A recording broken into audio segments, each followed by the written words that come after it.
네. 제가 읽으면 됩니까? 네네. 63페이지. 63페이지입니다. 그렇다면 우리는 니체의 글을 어떻게 읽고 공부해야 할까? 아포리즘은 대부분 짧은 글이지만 장별로 구분되어 있고 각 장이나 절마다 제목이 있다. 짧은 글들의 모음이지만 찬찬히 읽어보면 전체를 꿰뚫는 주제는 있다. 또한 특정 주제에 대한 사유의 폭과 깊이가 매우 넓고 깊고 다채롭다. 이런 니체의 글을 어떻게 읽으면 좋을까? 니체 전공자들은 다채롭고 깊고 넓은 사유가 담긴 니체의 아포리즘은 퍼즐 맞추기 방식으로 읽기보다는 블록 쌓기 놀이를 생각하면서 읽을 것을 권한다.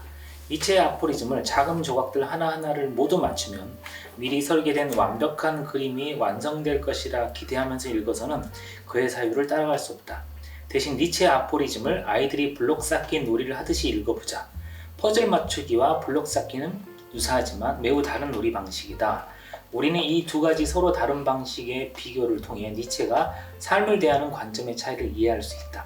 전자가 삶을 대하는 기계론적 방식이라면 후자는 삶을 대하는 역동적인 방식이다. 당연히 니체는 후자의 관점을 강조하는 철학자이다. 이상입니다. 여기까지 하면 되죠? 이 정도 읽으면 되죠? 네네. 더 읽으셔도 되고 전자가 삶을 대하는 어떻게 하죠? 네, 그래서 왜 이 부분을 이 고르셨는지. 부분을 왜?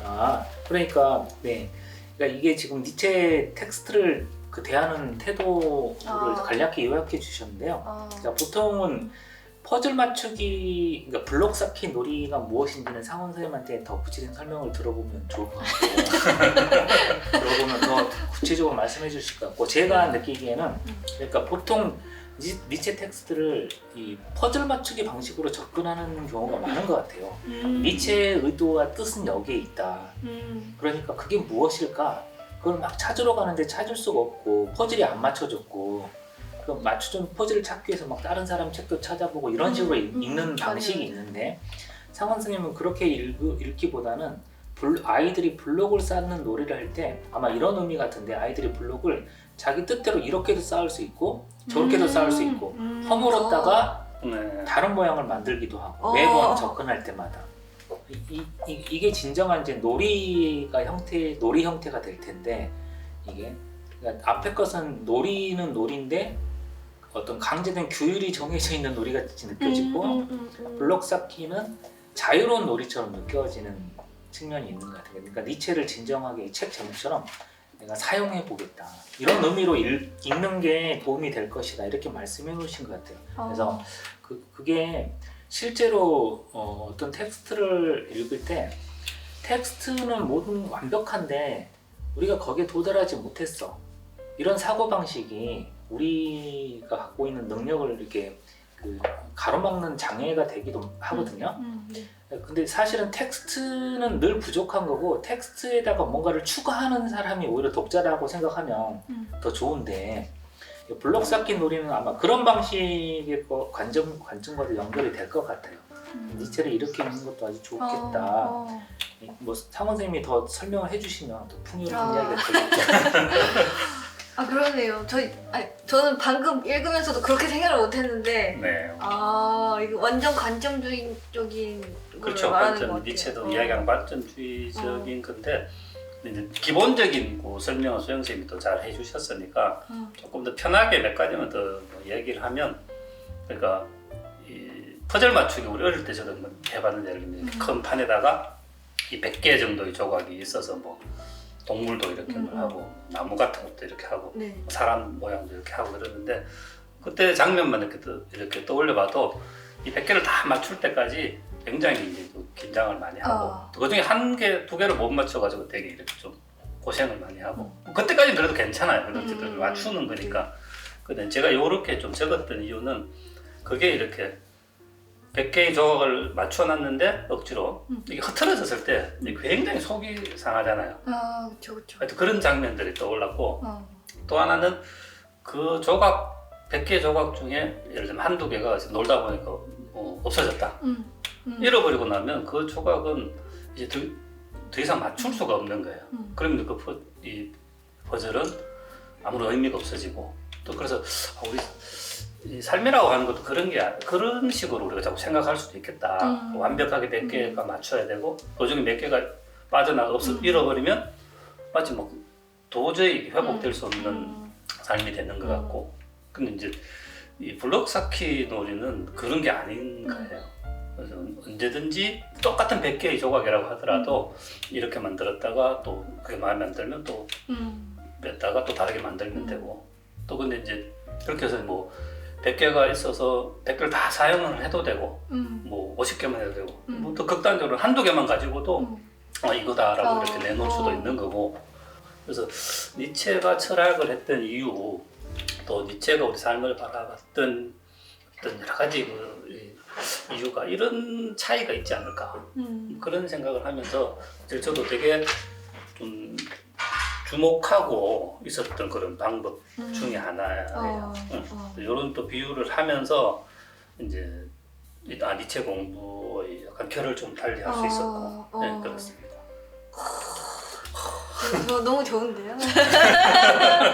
이거 니체 팀한테 알려줘야겠어요. 니체 수업하는 팀한테. 아직 이거 모르면 그냥 고생만 하고 못 읽게 되고. 예. 니체 읽으면서 되게 퍼즐 맞추듯이 많이 읽었었거든요. 근데 되게 힘들고 어렵더라고요. 예, 맞춰지지가 않을 거예요. 맞췄다 하더라도 금방 흩어져 버릴 거고. 혹시 상훈쌤 니체 사용 설명서에서 수영쌤이 대해서 상훈쌤 제가 먼저? 네, 그 니체 사용 설명서에서 네. 선생님이 보시기에 네. 가장 좋다 이런 부분이 이런 질문 나올 줄 몰랐는데 그 부분 한 번만 잡곡이잖아. 잡곡을 유도하네. 그 맛입니다. 깜짝이야. 이거 하면 또 뭐 함정에 빠지는 거고 안 하면 또 가미당에서 273쪽 제일 밑에 두 번째 줄부터 보면 가미당에서 책을 출판하게 되면 그 대접이 매우 성대하다. 출판 기념회는 물론 이어지는 특강, 나라 대중지성 프로그램에서의 강의 등등 여기까지는 모두가 비슷하다. 하지만 이런저런 이벤트들이 지나고 나면 길은 두 갈래로 나뉜다. 글쓰기는 이제 그만하고 가미당을 떠나는 사람들과 또 다른 공부의 글쓰기로 확장되고 깊어지는 사람들이다. 전자의 경우는 글쓰기를 통해 위대한 건강의 길로 나아가지 못한 사람들이다. 어쩌면 이 사람들은 글쓰기가 자기 삶이 되고 철학이 되지 못한 채 약간의 성과를 보유하려 했을지도 모른다.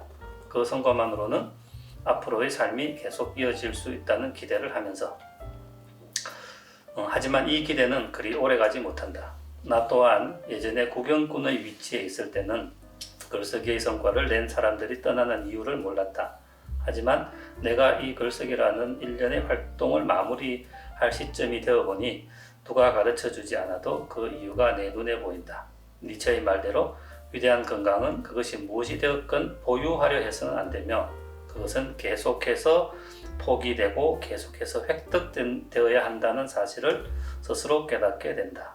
왜냐하면 모든 성과는 인간에게 그것을 오래 보유하고 싶은 욕심을 갖게 만들기 때문이다. 니체는 이런 우리의 마음을 미리 읽고 경계를 잊지 않았다. 마치 이상을 달성한 혹은 목적을 이룬 아르고선의 승무원들이 또다시 풍랑을 향해 나아가듯이 지금의 글쓰기 성과는 단지 다른 공부를 향해 나아가는 기반이 될 뿐이다. 다만 차이가 있다면 이제부터는 예전에 내 눈에 보인 풍경과는 전혀 다른 더 깊고 넓은 새로운 풍경이 보인다는 것이다. 여기까지만 읽겠습니다. 네.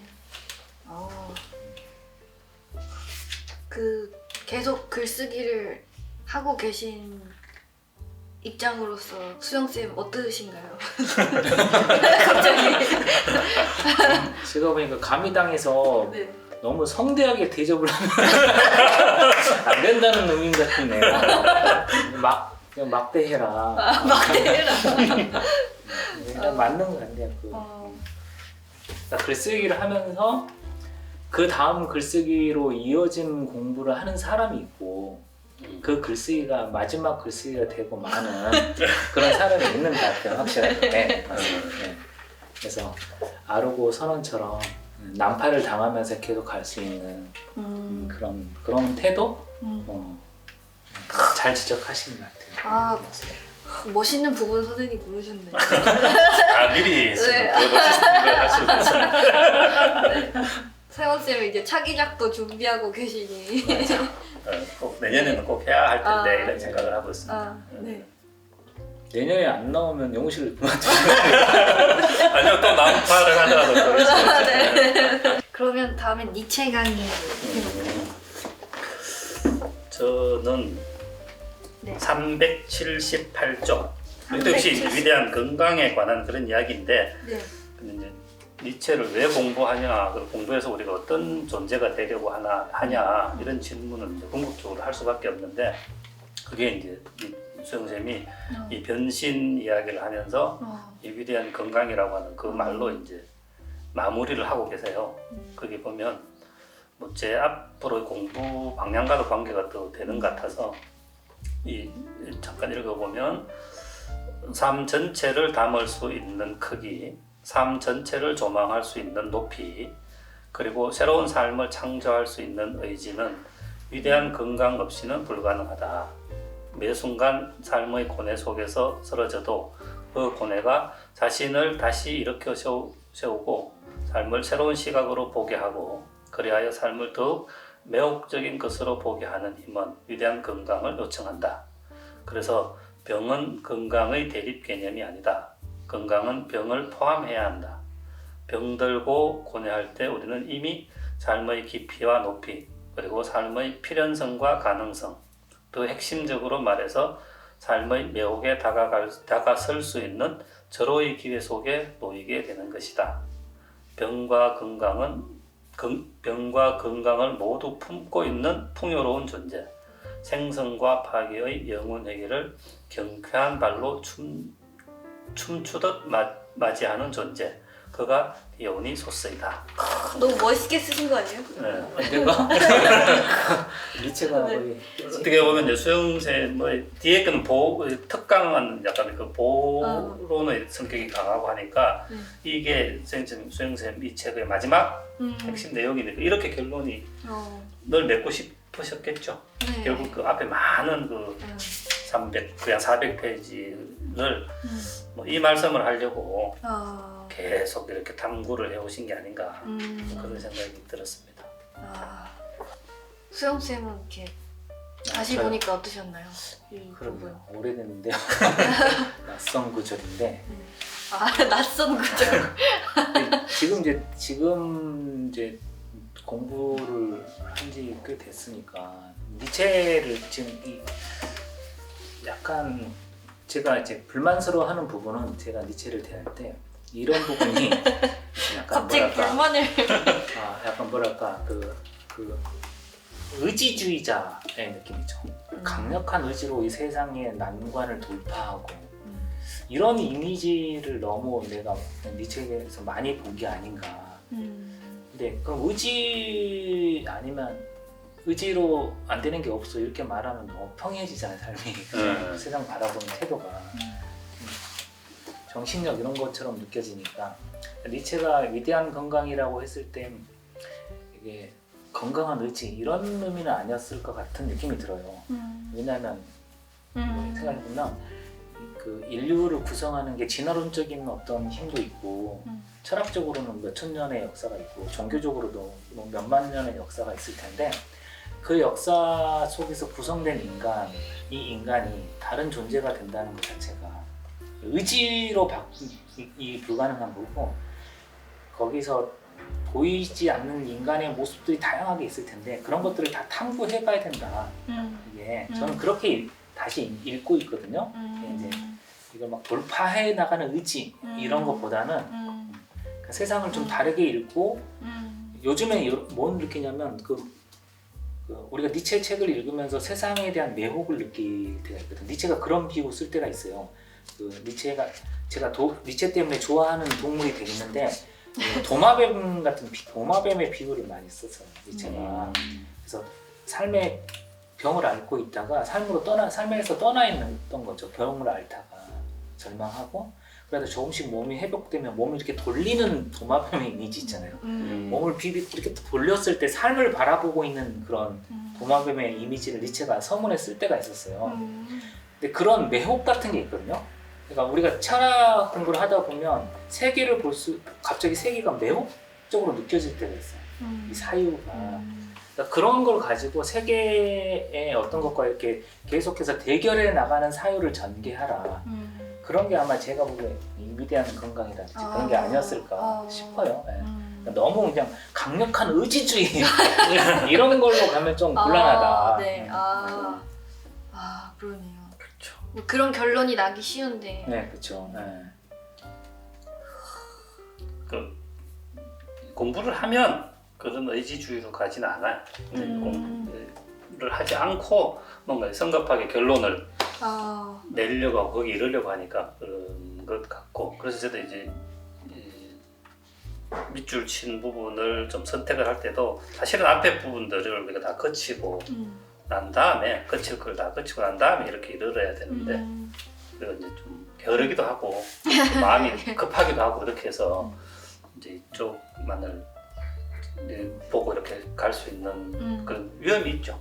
그러나 또 결국 이 부분을 보지 않고는 또 얘기할 수 없는 거니까. 그렇습니다. 그럼 수영 쌤이 생각하시기에 제가 가장 좋은 부분. 생각은 안 했었는데 네. 마지막 그 영화 2편 분석해 놓은 얘기죠. 네네 맞아요. 453쪽? 이것도 정 마지막이네 또.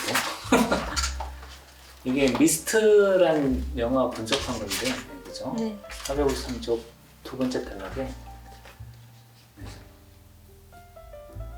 읽으면 됩니까? 네네 읽어주세요. 그러므로 신의 초월적 목적으로 도피할 일도 아니고 양심의 가책이라는 가슴속 벌레를 키울 일도 아니다. 우리는 이 세계와 싸움에 정말 조금씩 나아갈 수밖에 없다. 그렇지만 이렇게 우리는 깊어지고 숭고해진다. 우리가 위대해지는 법, 즉 우리가 성숙해지는 법은 이 길밖에 없다. 예술가 무리들이 곧 키리쿠였던 까닭도 바로 여기에 있다. 그들은 키리쿠처럼 우연과 싸워가며 우연을 긍정했고 그래야 이 세계를 위대하게 긍정했기 때문이다. 십자가를 든 두 번째 그룹이 괴물과 세계에 대한 긍정인 것처럼 보였던 것은 인간의 삶을 신에게 의탁해버린 조건 위에서였으므로 그들은 세계를 총체적으로 부정하고 있었던 것입니다. 놀이를 하면서도 신의 뜻을 묻는 자들과 달리 키리쿠처럼 우연의 주사위 놀이를 하는 자들이 던지는 질문은 딱 두 가지밖에 없다. 무엇이 발생할 것인가? 그리고 무엇이 발생했는가?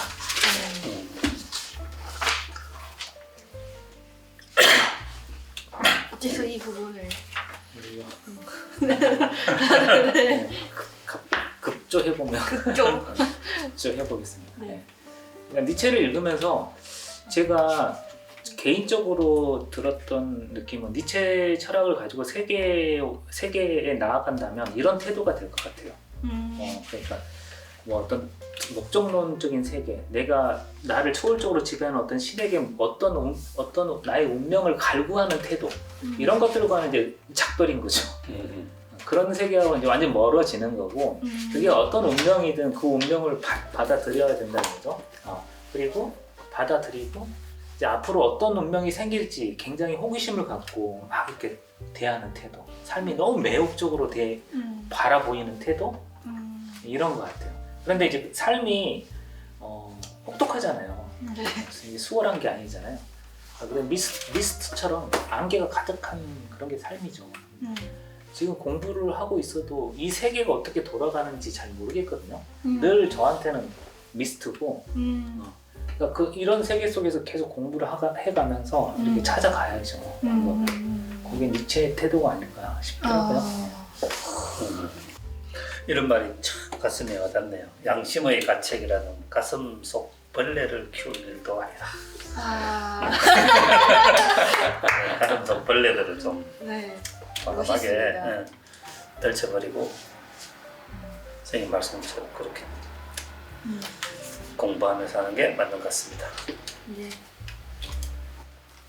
그럼 오늘 밑줄 그었다는 여기서 마무리 해보도록 하겠습니다.